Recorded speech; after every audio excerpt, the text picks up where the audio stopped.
4 cara ampuh agar hijrah kita tangguh. Assalamualaikum sobat keren. Seringkali kita terjebak dalam memaknai maksud hijrah.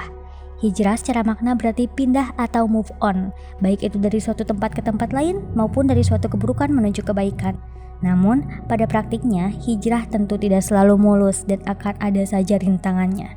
Mulai dari naik turunnya semangat, kaburnya niat, hingga pada nyinyiran mereka yang doyan gibah. Nah, gimana ya caranya agar hijrah kita nggak salah alamat? Berikut 4 cara ampuh yang bisa kita coba agar hijrah lebih istiqomah. Yang pertama adalah niat karena Allah. Hal yang paling utama juga paling dasar dalam melakukan segala sesuatu adalah niat.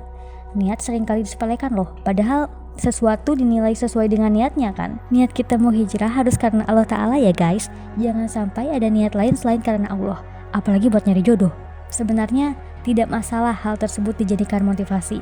Hanya saja tetap niat kita hijrah yang pertama dan utama harus karena Allah Ta'ala. Yang kedua adalah konsisten. Ada kalanya kita goyah dalam mencapai target. Hal itu wajar, namun yang harus ditekankan di sini adalah kita harus konsisten pada keputusan yang kita ambil. Keputusan untuk memperbaiki diri di hadapan Allah Ta'ala atau keputusan untuk menjauhi keburukan-keburukan yang pernah kita lakukan.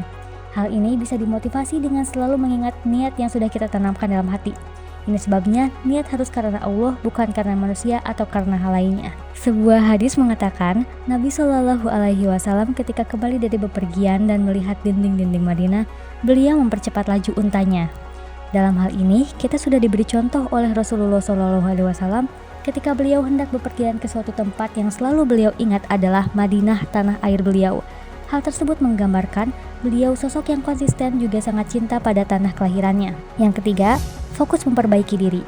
Fokus juga merupakan hal yang tak kalah penting dalam perjalanan hijrah. Seringkali niat baik kita goyah dan kita memilih untuk tidak melanjutkannya hanya karena nyinyiran orang. Sindiran sana-sini membuat pikiran dan hati kita terpecah ke sana kemari hanya karena ulah mereka yang tidak bertanggung jawab.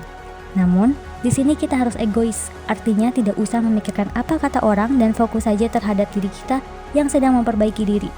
Sekali-kali egois nggak masalah, karena kita juga mesti bahagia tanpa ngikutin apa kata mereka.